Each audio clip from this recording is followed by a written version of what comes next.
a 7 FM da Itaberá, integrante da rede Bandeirantes de Rádio. Vamos destacar agora como as empresas devem ficar atentas ao ambiente de trabalho na busca pela melhoria e avanços de produção, motivação e permanência de colaboradores. E para falar sobre isso, eu estou recebendo a visita da gestora de RH, Dejane Michele Schreiber, está aqui com a gente. Obrigado pela visita, bom dia. Bom dia, Jorge, muito obrigada pelo convite. Também cumprimentando os telespectadores, né? E Dejane, fala para a gente, né?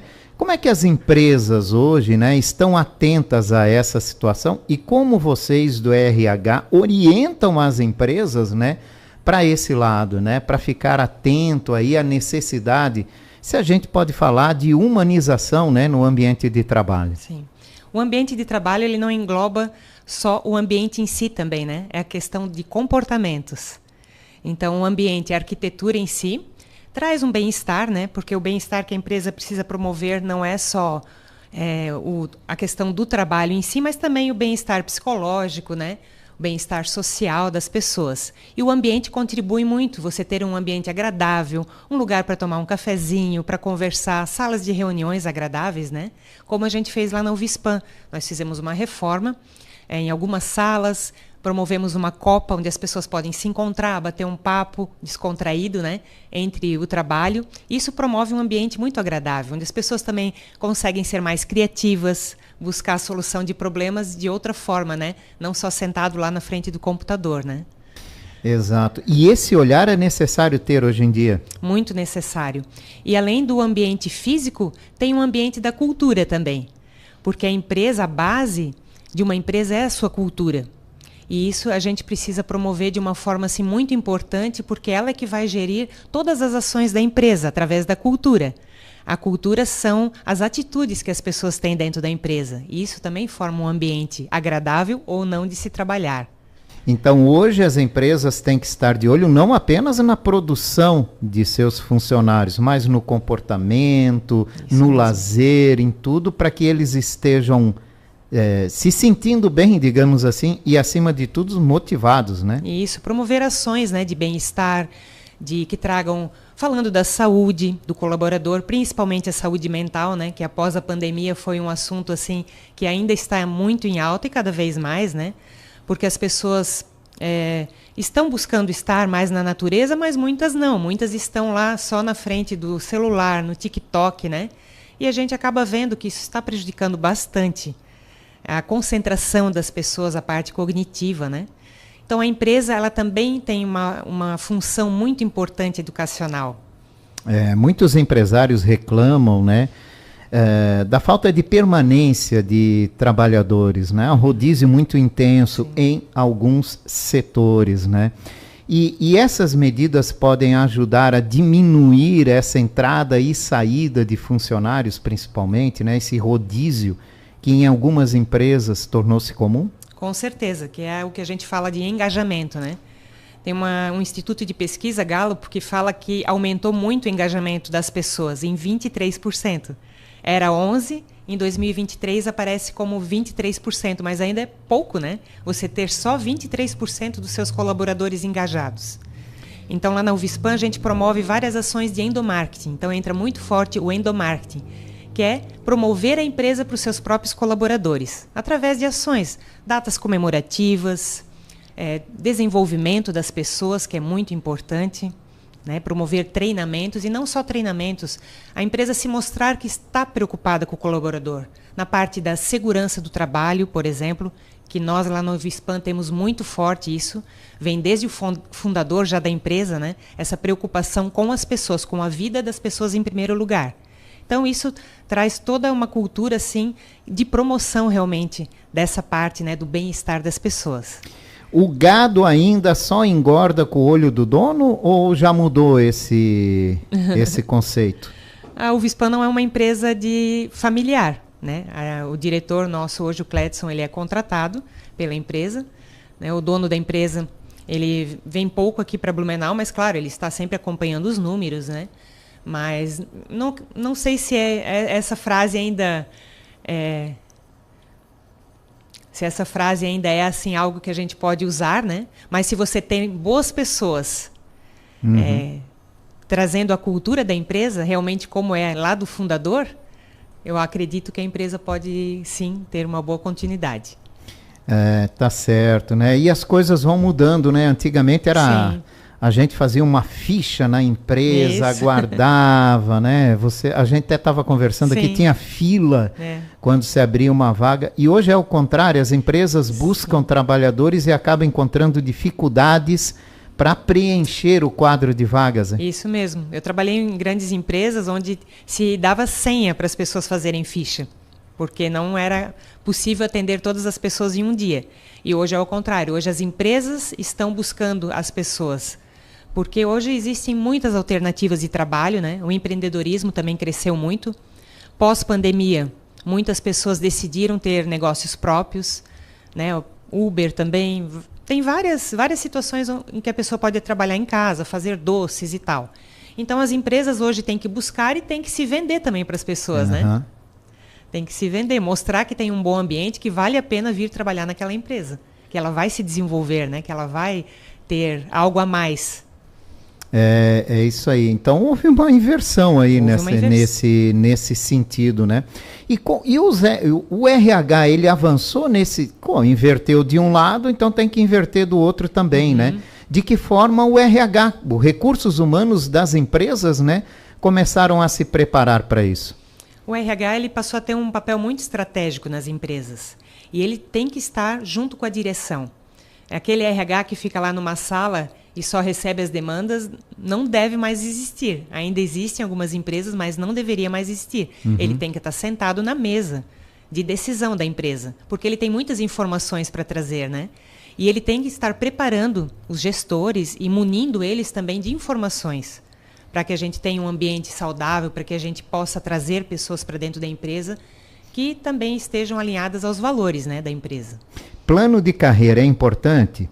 É importante. É um atrativo importante? É atrativo. Nós acabamos lá na UVISPAN de implantar a trilha de carreira UVISPAN, porque nós tínhamos uma tabela de salários e tal, mas a gente não tinha isso muito claro para as pessoas. Então, contratamos uma consultoria e fizemos todo um trabalho de descrição de cargos. Na avaliação de desempenho, a gente mostrou para o colaborador a sua descrição de cargo e a sua faixa salarial. Você está aqui no início da faixa salarial. Por quê? Porque você ainda precisa galgar esses degraus, né, alcançar essas metas, aprender, se desenvolver para ir subindo na tabela salarial.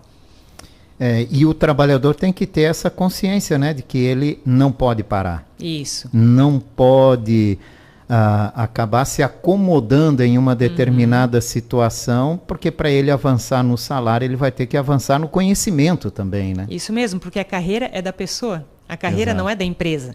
A empresa pode fornecer todo um leque de opções, né? E cabe à pessoa aproveitar isso, né?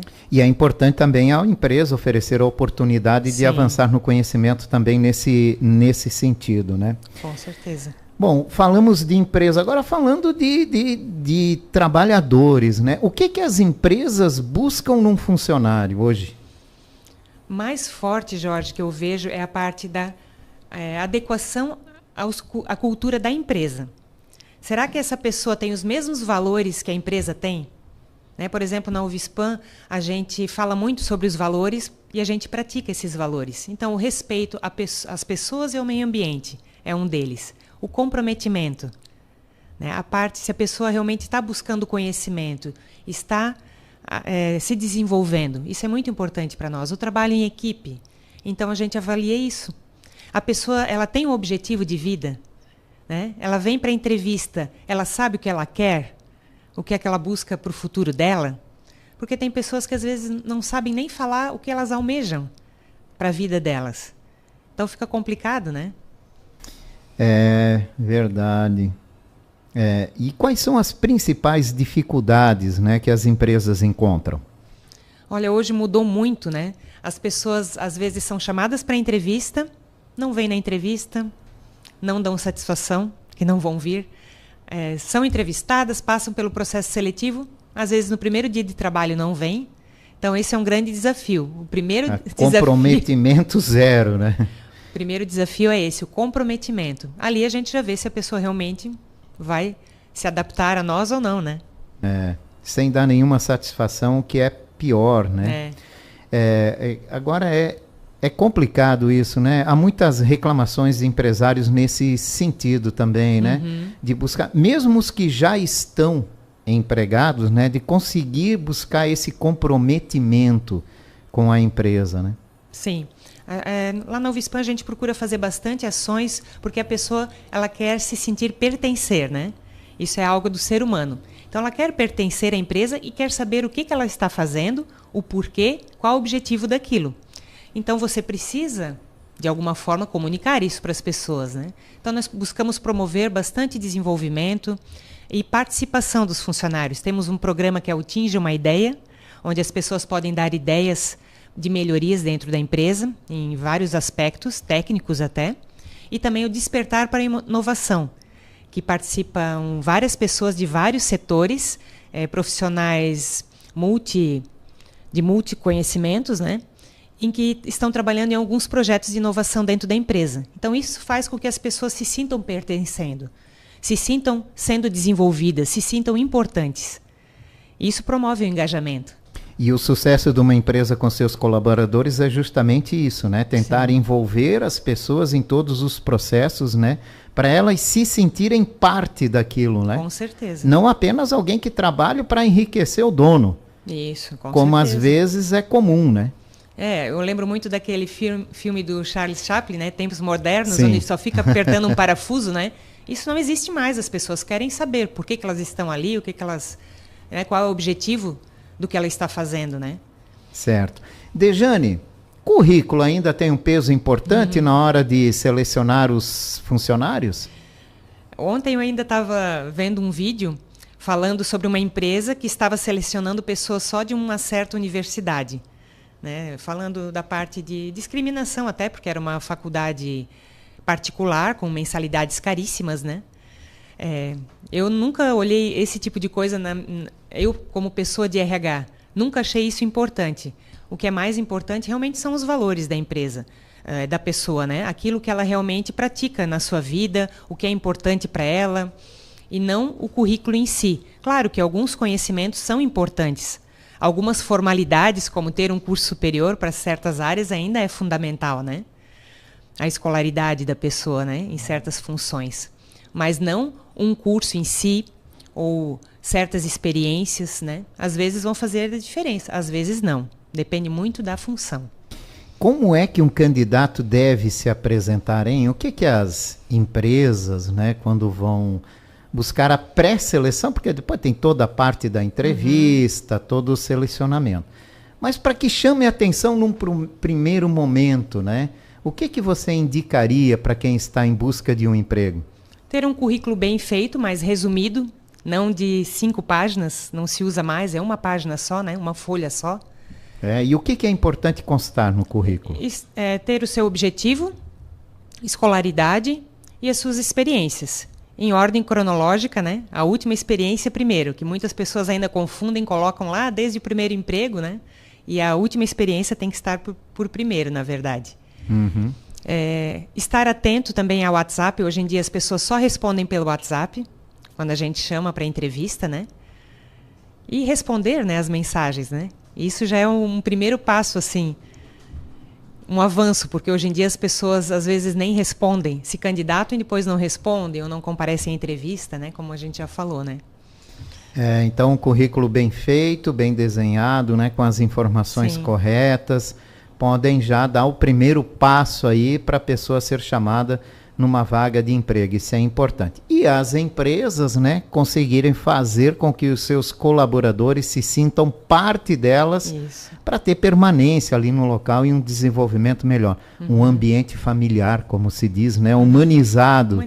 Né, para o negócio avançar e dar certo, né, porque isso vai ser bom para todo mundo, né, Dejane? Sim, com certeza. Obrigado pela tua participação aqui nesta manhã de quarta-feira. Muito obrigada pela oportunidade.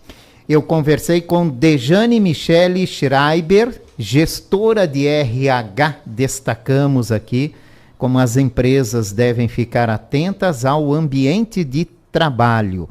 Em Blumenau, 11h03. Repórter Rádio Itaberá, em cima da notícia.